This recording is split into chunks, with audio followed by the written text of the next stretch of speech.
What's up, nation? Welcome to another edition of the Wise Take MLB DFS podcast. I'm your host, CK013. You can find me on Twitter at CK_013, and I'm joined once again by one of Wise Take's finest DFS analysts.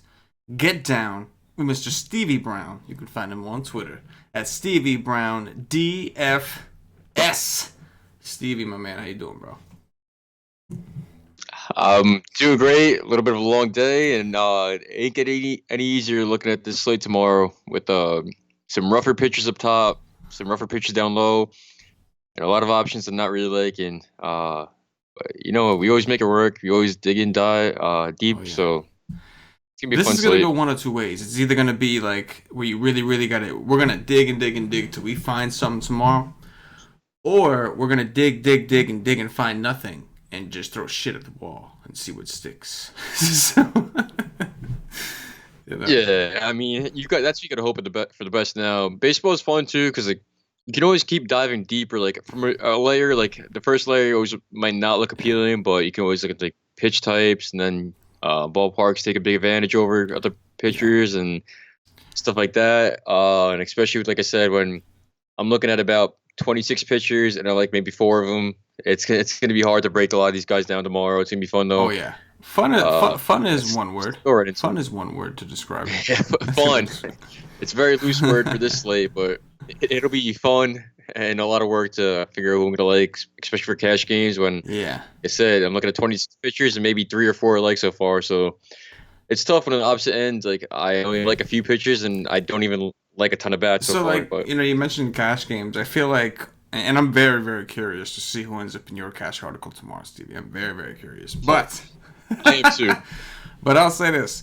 I do believe that if you build a tournament lineup that you're confident in, you may as well play it in cash because that's what it seems like the cash is going to be. Like it's going to be a little more spread out, I think, and it's going to be extremely like a guess for most people. It's going to be like a toss-up. So if you have a team that you're confident will do well in a tournament, make that your cash team. Like, don't even do the optimal, thing. Because optimal tomorrow is going to be ugly. You know what I'm saying? like that's just...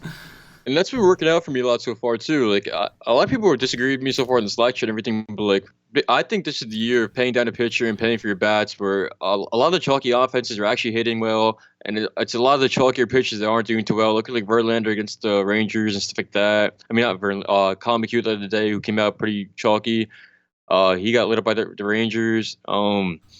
A lot of these top studs, where everyone has like that juice ball theory, it's not really working out too well for pitchers. I think everyone to the last show too.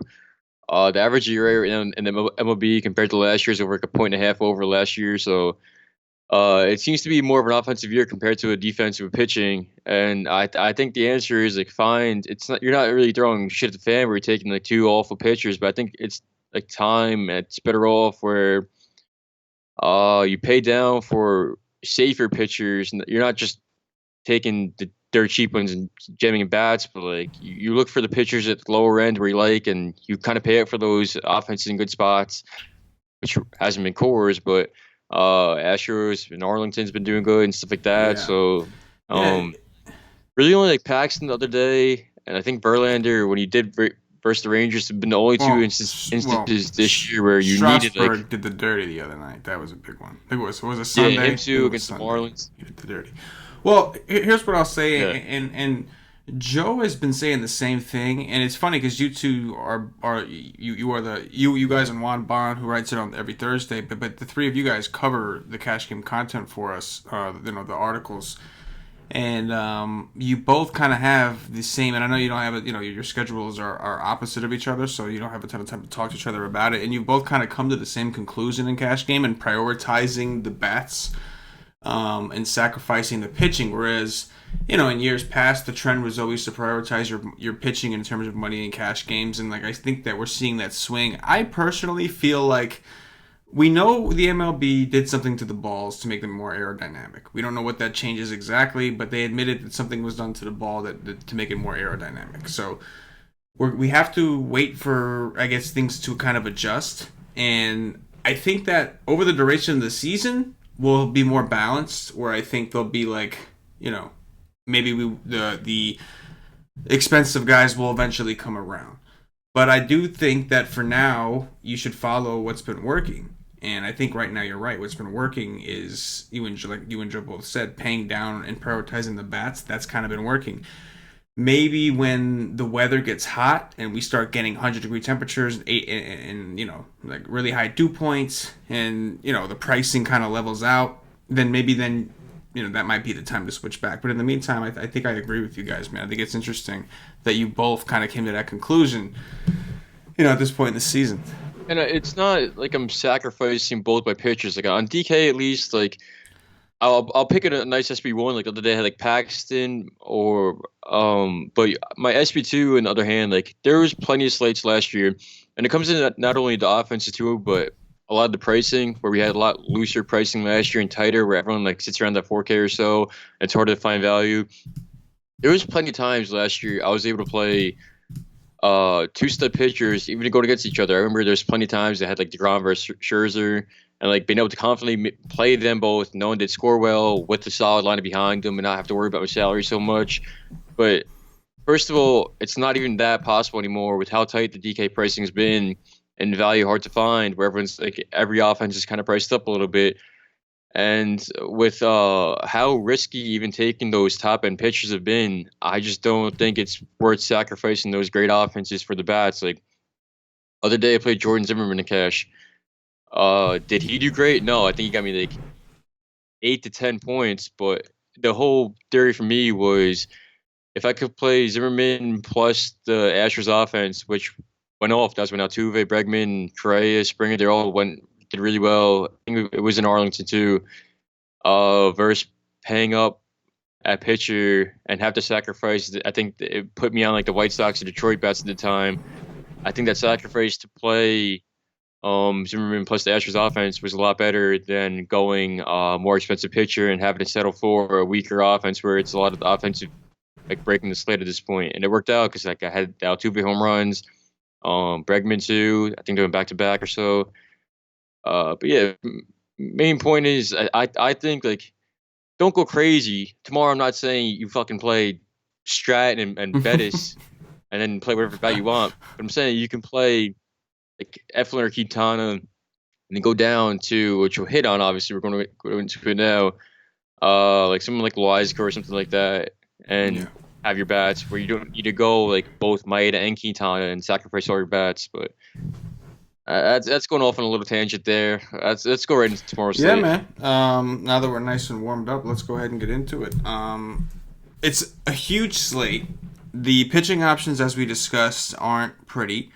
And inversely, the offensive situations aren't all that pretty either. And we do have a couple question marks that we'll kind of get into as we discuss. From a cash game perspective, which we usually start out with when looking at these pitchers, I think SP1, not that there's a ton of options, but there's no, in my opinion, real option for an SP1. You got Maeda against the Cubs. That's the wind's not blowing out, so that's cool, but it's the Cubs offense. Are you dying? Do you really want to pay up for a pitcher with the way things have gone lately against a pretty good offense with a lot of lefties? You got Quintana on the other end. Do you still want to test the Dodgers, who have been one of the best offenses in the game this year? You want to test and see if they're so bad against lefties? On the other hand, Quintana's played well. Eflin against the Mets, he's actually an underdog in that game, and he's not looked good his last two starts. So, I mean, you tell me, Stevie, like in terms of SP1s, like what are you thinking in cash games, man? So at DK, at least, I said 4 of the top 6 SP1s are versing each other too, and both in offenses so far, at least, that don't really love to target. Like Maeda versus Quintana with Cubs and Dodgers, both decent offenses and both relatively good pitchers. Where Quintana's look very hot and Maeda's been decent so far too. But I don't like to target any of those offenses. I think between the two, I almost rather Quintana. He's looked great. Never have to worry about the pitch count like we had to with Maeda, even though he's been up there so far. if I want to target the Dodgers, it is really against the lefty. Um, do I love Quintana or Maeda? No, I think I almost rather go down two, which is really scary. That's kind of saying how bad the slate is. Of course, it's a first look, so Corbin in Coors against Colorado. Uh, I always said that you have the big three in Colorado. Outside of Coors, I pick on Colorado every single time. But even in Coors, like we've seen 4 games in Coors so far. Only one's been over. The rest have been under. One marginally, and two marginally, and the other fractionally by like 1 point or so. I just don't think the Rockies' offense is anything to be scared of. With Corbin looking super hot so far, his Ks have been insane with 2 games of 9, one of 11. Only against one bad offense for like 2 games against the Mets, one against the Pirates, uh, and one against the Giants. None of those really pay a lot. Uh, the Rockets strike out a lot more than those other teams, so it's cores. You can always find a bat, of course, that can take him yard, but at a little discounted price tag, where we're getting almost a 2K price tag, 2K discount on him going into cores. I don't know if I'm really afraid to take that risk right now when it's a tough pitching slate. Eflin seems fine up top too. I just don't like taking non-high K guys against the Mets because they're all really good contact hitters with Nimmo, McNeil, Fordo, Ramos, even Pete Alonso. They're all great. It doesn't allow a ton of hard contact. Fairly good control. Not the best against lefties, where they do have that good lefty core. But up top, I'm really deciding between Eflin and Corbin and Coors. Quintana's fine. I don't really like targeting those 2 teams, though. What do you think between like those four? Well, I think in cash games right now, Quintana would be my favorite also. Number one, the Dodgers do have a history of not being as potent of an offense against lefties. And number two, Quintana is home, and he's been pitching really well. He seems to be in good form. In tournaments, I think that Maeda, I don't know if he's worth the risk. Number one, and there's multiple risks to Maeda, right? It's not just about the opponent; it's also his team. He's on a team that has a lot of faith in its bullpen and doesn't like to tax his starting pitchers too much. So I think like coming down, I think Trevor Williams would be the next guy that I would feel in terms of floor that I would feel comfortable with. I know that Arizona just kind of they just went nuts tonight. But Musgrove finished with like an 11, which on this slate may not be that far off from the top score. And I'm getting somewhat of a discount at 8,300. I know it's a good ballpark. And then as far as Corbin, like I don't mind him in tournaments, but at the same time, like I do think the Rockies are starting to show signs of life over these last 2 games. And Arenado, Trevor Story, Ian Desmond, some of these guys, I think can certainly put one out against Corbin. On the flip side, I do understand Corbin is one of the highest like strikeout upside pitchers on this slate. So I think there is merit in tournaments to rolling the dice with him. The only issue I've seen is it just doesn't seem like in course this year specifically a ton of strikeouts are happening. You know what I'm saying? Like we'll see Rockies games with a lot of strikeouts on both sides when it's away from Coors. But so far this year, when the game's in Coors, pitchers that are normally high strikeout pitchers aren't getting a ton of strikeouts. So I think it's something to consider. Eflin I do like. Now, as a Met fan, I also like Wheeler, who we'll talk about in the next tier. But I do like Eflin. The Mets are actually striking out a little more than you'd think. Robinson Cano, we'll see if he's in the lineup. I think he's going to play because today, while he missed, they were going to use him to pinch hit. He got hit in the hand with the ball like the other night, but like he was gonna pinch hit. They ended up not using him because the the Phillies made a switch to a lefty, so they ended up putting out JD Davis. But there are a lot of lefties. Like if Eflin didn't have those 2 terrible games, I'd be a lot more confident in him. But I'm a little worried. I know one of them was in Coors, but like the Marlins, how the hell did you get like walloped like that? That's straight dollywopped. Straight dollywopped by the Marlins at the park and everything. Like that, yeah, in Miami of all places. That's alarming to me. So I think Quintana and Trevor Williams right now are my 2 favorites in terms of like safety. I do agree with you. If Corbin is able to get his stuff working in Coors, that he's got the highest ceiling. but I think he's also got the highest like downside of those two because he's in course. You know what I'm saying? You feels Yeah. me? Let's break it down to another tier, man. Let's go. We got Luke Weaver against Pittsburgh. Weaver coming off of two good starts, coming off one really good start against the Braves, where he just trolled everybody. Just went out there, and the Braves don't strike out a lot. No, tell that to Luke fucking Weaver, who went out there and just destroyed these dudes. I could not believe what I was witnessing when the entire world was on the Atlanta Braves. He gets the Pittsburgh Pirates, another team that is tough to strike out. That's what they told us when he played the Braves. We got Ponce de Leon, Zach Wheeler, Samardzija, Swanson, and Mr. Frankie Montas at home against the Rangers.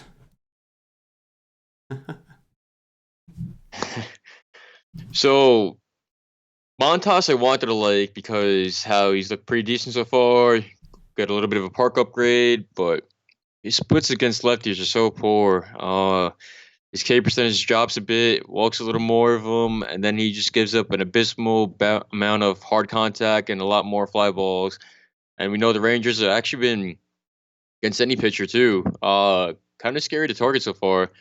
Where they bring that stolen base upside with like Danny Santana now, and even like Delano DeShields, batting with the wraparound at 9 there. Those power guys like Chu, Mazzara, Gallo. I'm getting nervous to target this Rangers offense, and while I wanted to kind of pick on him at first look, I'm getting more scared off him with these Rangers lefty bats, which they can really stack him up. The price tag isn't the most amazing thing at 7.6, where kind of saw like a little bit of a roller coaster. Start off 7.5, went up to like 8K or so, now took a little dip. It's gonna be tough. I don't really love any of those pitchers up top, but who I'm thinking I like so far is Samardzija. The Blue Jays offense hasn't looked great, and Samardzija's K stuff has looked somehow better.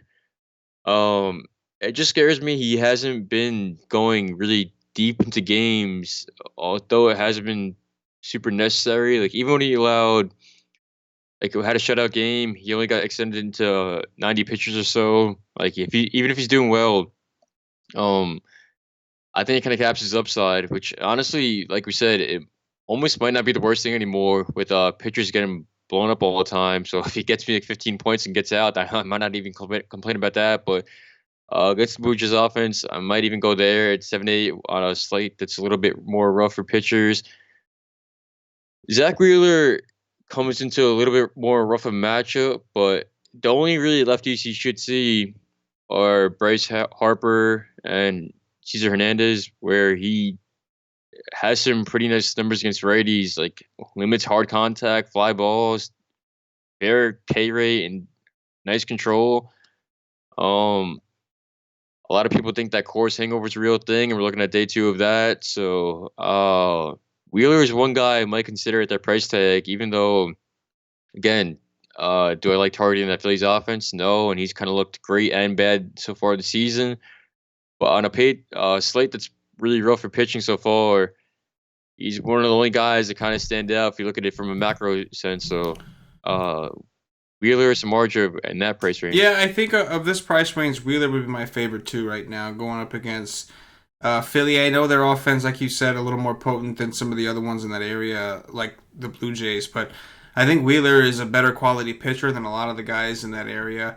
I actually have interest in the Toronto Bats. I don't know if Samardzija's quite there. Like when we saw Samardzija last year and even the year before, he was god awful. And this year, I know he did have a really good start against the Rockies. He caught the Rockies when they were in this like horrific slump, and they were dealing with a couple injuries at the time, and it was just a horrific thing that the Rockies were going through. I'm not totally sold that he's a decent pitcher again. I'll admit the strikeouts against the Nationals were surprising. Granted, he gave up 4 runs, but the 7 strikeouts in 5 innings was actually kind of impressive in terms of rebounding. But either way, I just feel more comfortable with Wheeler. I think that he's a better quality pitcher, and I think I'd rather take advantage of the Phillies, who are a little bit beat up right now, missing like Segura. I I forgot who else they're missing, but Segura and Kingery, they're missing both of those guys. So they got the Philip Gosselin in there, and Cesar Hernandez and Roman Quinn, and some of these guys are playing higher in the order than normally would. It's a good park, right? So yeah, I do like the idea of Wheeler in this range. What are your thoughts on Weaver, man? Because like I really, really want to stack the Pirates. We'll talk about offenses, and there's not a ton of offenses that I think are like overwhelmingly excitable, but I think that I am looking forward to attacking Weaver with all those Pirate lefties. What are your thoughts on him? I just don't like. He's kind of proved me wrong. I don't want to believe in him. I didn't against the Padres where he had a great outing there, and his case stuff looked good, and I was like, this isn't really believable. And then I remember the slate. It was like an early slate, 4-game slate or so, where he was versing the Braves, and I was like, I'm gonna go right back to it and stack the Braves against him. Proved me wrong again there. His price hasn't really gotten that expensive in a decent ballpark, so I don't know if I'm that afraid to go to him on a slate where we're really struggling to find a lot of pitchers to be like. So I can definitely imagine myself landing on him. Pirates historically haven't really struck out a ton, but that's definitely improved over this year. So Weaver's a considerable option. No, I'm talking about attacking Weaver. I want to attack Weaver. Oh, you want to? I think I'm on the opposite side of that. Like, I almost want to. Do you want to play him? No, but like this pitching slate's so bad where he's looked decent, and I think the Pirates are gonna tap that ass. That's what I think's gonna happen. Yo, you think Weaver's biggest? He's got a. I'm not sold that he is gonna be good against lefties. The projected lineup that I'm looking at of the Pirates have 2 righties, including the pitcher. If he sees all these lefties, if he sees basically a team full of lefties, he's got to prove to me something, man. He's got to. On top of that, there's like 10-mile-an-hour winds blowing out to right field. Yes, I'm not a Weaver believer. You know what I'm saying? I'm just not a Weaver believer. I wasn't either, but I learned like from the Angels the hard way too. Like if you can't beat him, join him. And I think like at this point where I got burned by the Angels so much, and like Weaver want to burn me again too. Like I almost want to ride the trade against him, but join him. I don't know. Like you said, like lefties he struggles a little more against. Doesn't really strike him out a lot, but like those lefty bats, like don't really scare me a lot. Like, am I afraid of? Like none of them really are hard hitting lefties. You know what it is, man? It's the walks, right? Like he has a problem with walks with lefties, and I want to see if he can get that under control against these lefties. Because if he can't, like once you have bases loaded with 1 out or no outs, and you got another lefty at the plate, like that's when the pressure's on for Mr. Weaver. That's when the mistake happens. And the meatball comes right down the middle, and Weaver gets bent over and tapped on the ass ever so lightly. You know what I'm saying? That's when that happens.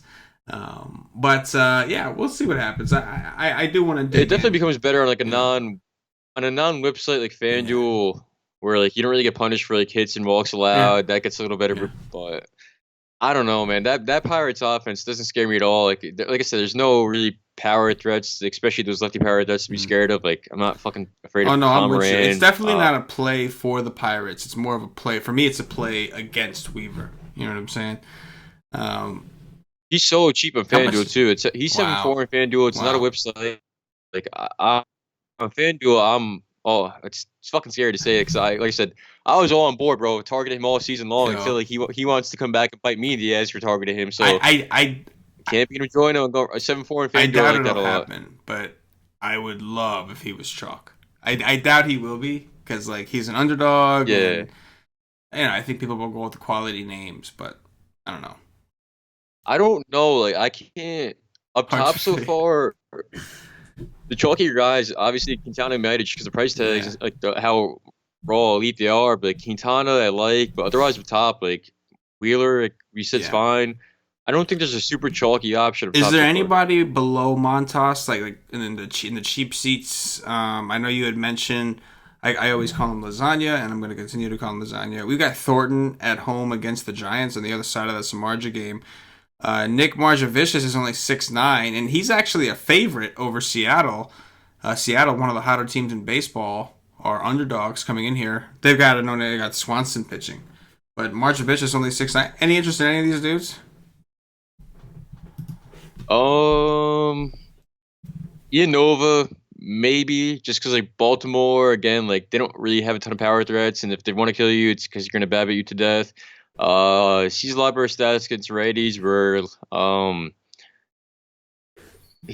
I mean he's a big hike in his K rates and his a little bit better of a walk rate, and some of his righty bats do K a fair amount, even going into the season with like Joey Rickard was actually somewhat decent. That bottom of the order there still strikes out a ton. So it's just one of those standard plays where he's kind of cheap going into Baltimore, and like again, like their biggest problem isn't really giving you those power bats, but more of a BABIP problem, which is a problem in itself because like even if you are getting BABIP to death, like you're not you might not be getting crushed in fantasy scoring, but your pitch count is definitely going up, which means you can get pulled early. Loizaga is fine. Like I said before too, where I learned if you can't beat him, join him. It's from those Angels bats. The real problem is for me just because those Angels power lefties can be a little scary, like Calhoun, and if Bohr makes the lineup, like he always has some kind of threat to take people yard. But like, his case stuff's been phenomenal over the last 2 years, and a little bit some more sample sizes just because of injuries and stuff like that. Hard contact has been there, but limits fly balls with really solid ground ball rate. I just think the Angels' offense is nothing to be scared about. You got Trout, obviously, who's always a threat. Outside of that, like they suck. They absolutely Pools, suck. yeah, they flat out they suck. So I'm never afraid to target them. Yeah. And where Loizaga's look pretty good, I like him a fair bit. I think he's one of those cheaper options that you could definitely pay down for. Yeah, I think it makes sense, man. So some of the guys that I want to dig into, Turnbull, very very risky, but he's been pitching pretty well this year. The Red Sox haven't exactly gotten off to a hot start. They look like they're starting to heat up, so I may flip the script on that one tomorrow. But that's a situation I want to take a good look at. I think that Thornton against the Giants, Thornton's looked terrible. Cam kind of pointed out that his pitch quality was not very good, and we were going to see some aggression, and we saw it pretty heavy so far, 2 games in a row. So I think that's a stance where I either want to be attacking Thornton, or if I don't want to attack him, then I better be pitching him, because I think one of those things is going to win out tomorrow. But yeah, I think there are some considerable options in cash games at this point. Kind of looking at the slate, I think I know we just talked about sacrificing and paying down at pitching, but this is a slate, and like I'm gonna be reading your article tomorrow, so I'm gonna leave that portion up to you. But I think the lowest I would go in cash is Zach Wheeler, and even then I may try to get the Trevor Williams to pair with like Quintana or something like that, man, because the thought of rostering any of these cheap dudes in cash is just making my stomach turn, man. I mean, you know what I mean? Like, yeah, no one be. I mean, the lowest guy I'm looking at is Loizaga. But other than that, like cash games so far, like Corbin, I can't go because of Core's cash games. I'm just too afraid to. Maybe I am that big of a bitch, but it's Quintana, Wheeler, Loizaga, and that's really all I'm floating. Maybe Trevor Williams, and that's all I'm really floating around so far. I feel so. Well, what about picking on these guys, man? I have fessed my first look love for wanting to attack Weaver. What are some of the offenses that you think are interesting? We got the Cardinals against Davies. We've got, we talked about Boston. Like, any offense stands out to you? Well, I mean, the number 1 too is going to be anyone against Cashner, and the White Sox are a huge 5.4 run total so far. They got some nice lefties you can bring in, and a nice combination of speed too, like Moncada. Even if you go down to like Yomer Sanchez, the bottom of the order there.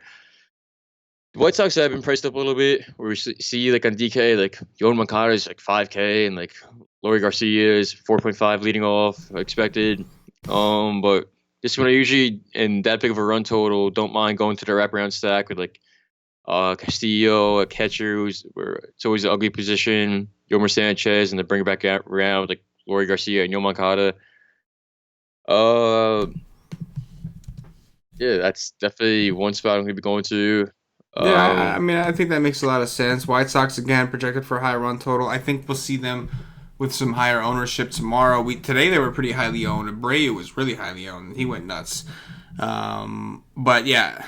It always used to be too, going down. Like it's funny. Like I've been playing the guy and he's been doing well for me to skin off of that team. But Homer Bailey against the Rays. Ask you about that one next. I always used Yeah, I always used to play like stack Homer Bailey like against him, but it looked pretty decent so far. But the appealing part with these Rays is not only how good they've been playing, but the price tags too. Like outside of Brandon Lowe and Pham, G-Man Choi, Joey Wendell 3.5, even like Kiermaier 4.4. Like they, I think their price tags are pretty appealing. Even going over after Homer Bailey, who seems to be doing decent with that new pitch and everything. So I won't mind that going back to the race stack like I've been doing for the most part of the season.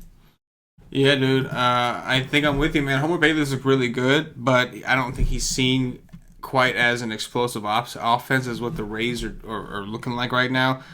It does suck that what's his name, Austin Meadows, is still out. He's kind of really been like a pioneer of that team, and he's really kind of gotten them going. But even today without him, they still managed to. They started off kind of bad against Brad Keller, and they ended up putting up some big time runs. So I think that I think that this could be a spot where I do want some Rays offense, and we might get them at low ownership. So I actually like that call a lot. Talk to me about the Cardinals against Davies. The Cardinals offense has been playing well. They put up a lot of runs against Syndergaard. They did it again today, securing the win for Flaherty. Davies, on the other hand, also look pretty good, man. Who do you think wins out here? I'm going with the Cards offense and the most appealing part, like I kind of just said with the Rays offense, is they are super cheap. Like Matt Carpenter 4K is just way too cheap. And we saw this in the start of last year where he didn't start out super hot. People were kind of down on him as a player, and then he started off at the end of the season with like double dong days, going crazy, having a super hot streak. So when I can get Carpenter 4K, like the rest of the stack, outside of like Ozuna and Goldschmidt, maybe even Paul DeJong, but like Jamar, Yachty, a catcher, where I said is always super ugly. Colton Wong, who started the season unbelievably hot, and it hasn't really cooled down much from him. Like obviously he's not doing as good, but it hasn't really cooled down much. I don't mind some of those cheaper guys. With the lack of pitching options too up top, where I say like I like Quintana, Loizaga at 6'9", DK. I think we're gonna have a ton of salary too, so I think it certainly becomes a viable stack. We're at the cheaper carp. If you want to throw in like Ozuna, who's been hot, Goldie, who's been hot, and then throw in those cheaper guys like Colton Wong at the bottom of the order, and you get out here as a catcher. Like I think they at the price tags make them all super viable. Yeah, man, I think so too. I would agree with that. I also think the Brewers are worth a look. I want to check and see what Ponce de Leon's been up to. Last year we saw him and like his stats were very like bubble-ish, like it looked like he was in a bubble, but his bubble didn't burst as often as I wanted it to. So I want to look into him. Getting away from that game, I kind of have some interest in the Twins, man. I think they're hitting the ball really well right now. And if you look at this team against lefties, like Nelson Cruz, we know against lefties is awesome. CJ Crone is typically where you want him, is against lefties. That Willens Ostudillo dude, that dude does not strike out. Like it is so hard to strike that. Oh my god, is he not the best dude? He's hysterical too. He has a great personality. Like, everything about that dude is just awesome. The way he looks, everything about that guy. He looks like the baseball version, the baseball Hispanic version of Danny DeVito. That's what he looks like. And my man is just a baller, man. Like, he don't like to strike out. He swings at basically everything, just pure excitement. Some of the faces that man makes is just gloriousness. That needs to be the face that is put on money. They need to put that face on money, man. You know what I'm saying? I love him. Yes, Big fan I love that dude. So, I like the Twins.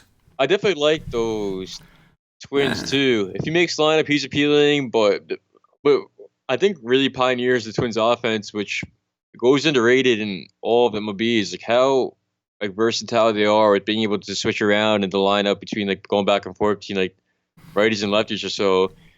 Oh, Wade Miley actually gives up.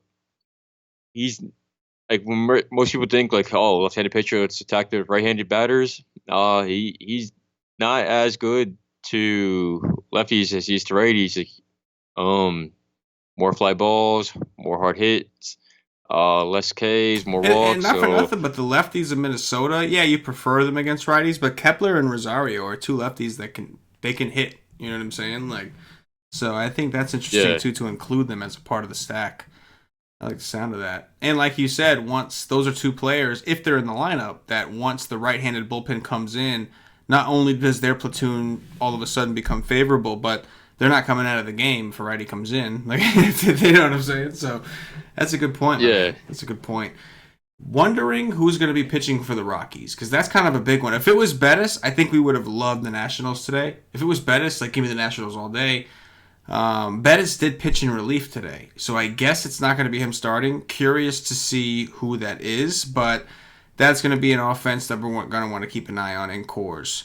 Especially if Rendon is back, who's been out. Any other offenses, Stevie, that you wanted to highlight, or should we get into the top threes and all that goodish? I'm trying to figure who I think is going to be pitching for the Rockies there. Because if it's anyone outside of like Herman Marquez, like obviously the Phillies becoming in big consideration there, but I think I'm not the Phillies. Sorry, Washington. I think on first look, that's really gonna be it so far. With you, man. We'll see what breaks out tomorrow. Before we do the top threes and the core and the dog watch and all that good stuff, I'm going to remind everybody, if you haven't already, check us out at whitetake.com. Make sure you get over there, check out what the nation is all about, see what it is we do. We're a DFS content provider and a DFS community. Get yourself a day pass, $2.50 to get in. Tomorrow, Stevie Brown will be covering the cash game article for us. You can also find him in the Slack. He's been doing a lot of MME stuff, and he can talk cash, tournaments, everything in the Slack. The Slack chat is for monthly members or higher, so the day passes won't get you access to the Slack chat, but it will give you access to all the content. That includes Stevie's cash game article. I believe I'm doing the tournament articles tomorrow. Or no, Thunder Dan, I think. Thunder Dan should be on the GPP article again tomorrow, I think. It's either me or him, one of us. Either way, you're getting that fire. I'll be on the Y stream with Paulie D, which is a live stream we do 2 hours before lock. Should get a cheat sheet from Cam, who's been on fire also to start the season. Just an awesome lineup of content. So if you're looking to play some DFS, come see what the Wise Take Nation has to say. Get a day pass, $2.50. Again, that's not the Slack chat. Slack chat, which I do recommend, highly recommend, one of our best features. You have to be a monthly member or higher to get access to the Slack chat. I do recommend you eventually sign up for that anyway, because you'll save some money rather than buying day passes every day. Stevie, time to do some cash game core, and then we will play some Dung Watch and get up out of here. So I'm going to pull up FanDuel real quick here, and we will try to come up with a cash game core. What are you thinking for the pitcher here? Are we going to use Quintana as kind of our example the night before? Right?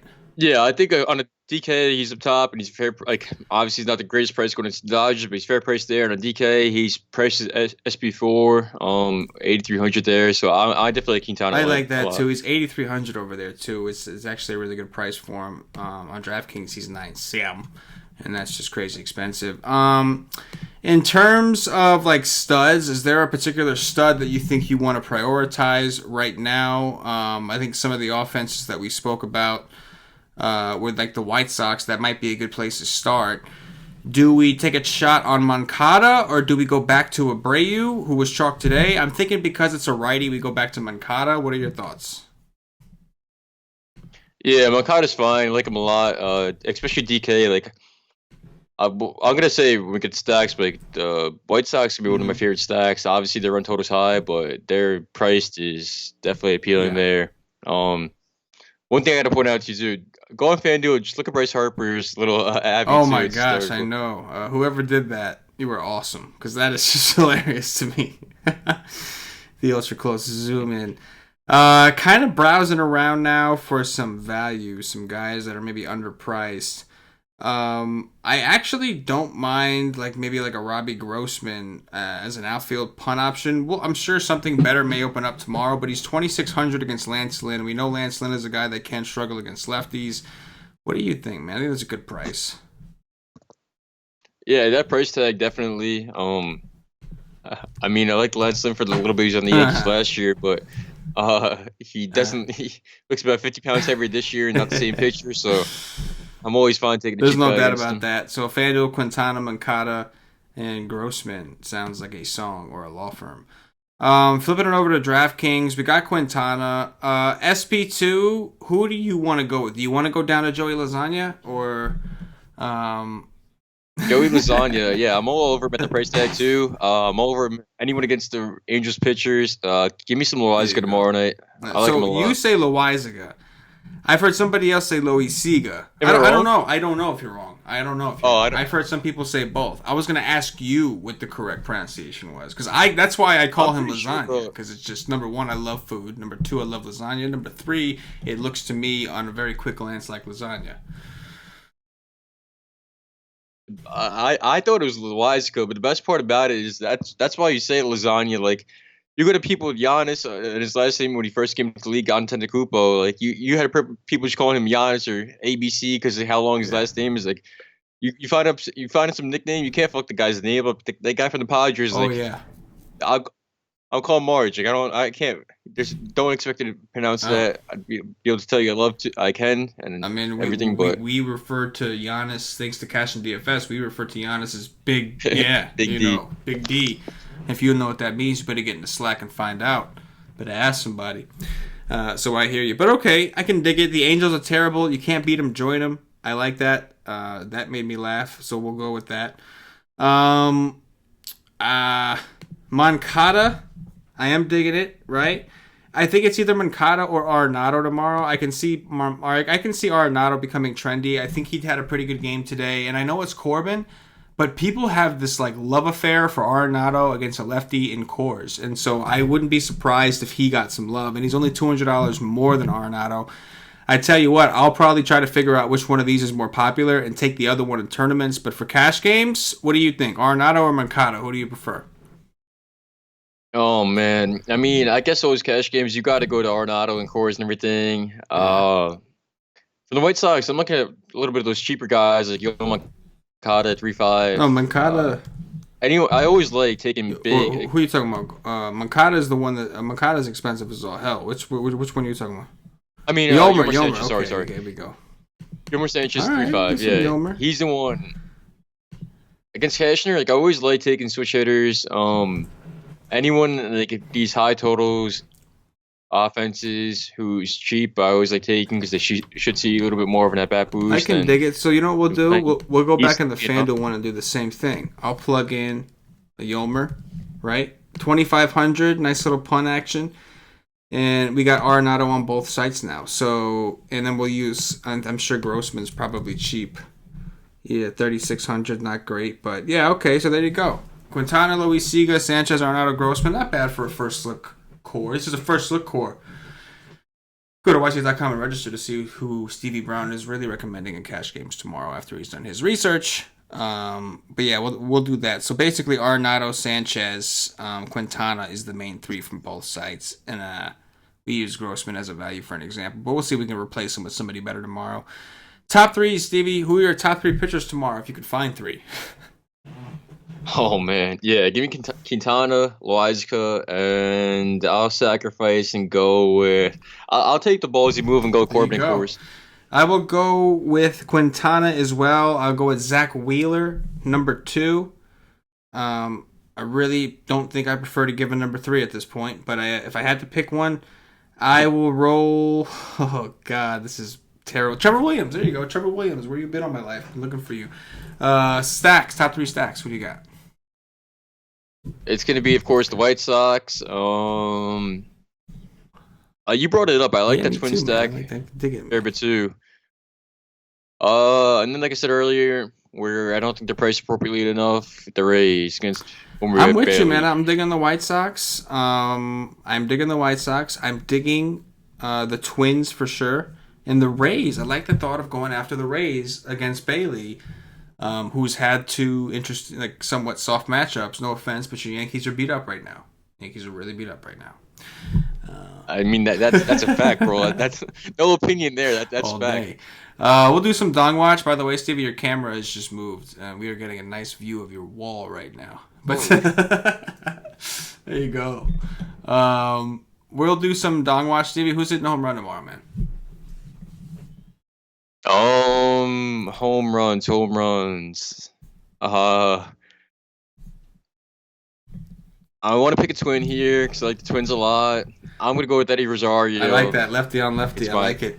I'm going to go with Nelson Cruz in that same game. Nelson Cruz against the lefty. It's a commandment. Bring me back down to where I said Montas is alright against righties, gets smashed by lefties, so I'm going with Joey Gallo Gallo. has been on fire, man. You know who else has been on fire? My boy Christian Yelich, man. He goes back to hitting dongs. Best player in baseball He took a day off right from now. hitting dongs. He goes back to hitting dongs today. Nice guy. Did you say nice guy? Very nice guy. Yeah, wants to give him a day off. Nice guy. Catch up a little bit. Who's your last pick? I want to take Yankee here.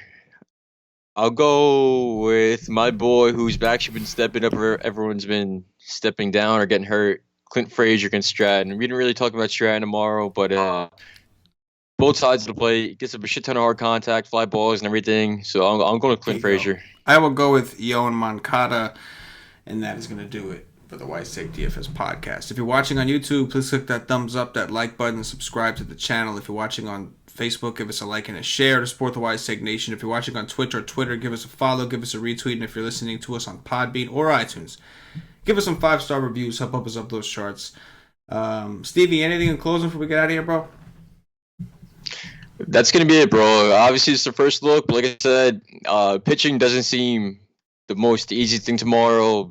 Take your time, do your research, and go with your gut on when there's not a super obvious pitcher. I always say, like, pick the guy you like and ride that out. So there we go. For Stevie Brown, for myself, the entire White Steak Nation, as always, good luck. Yeah.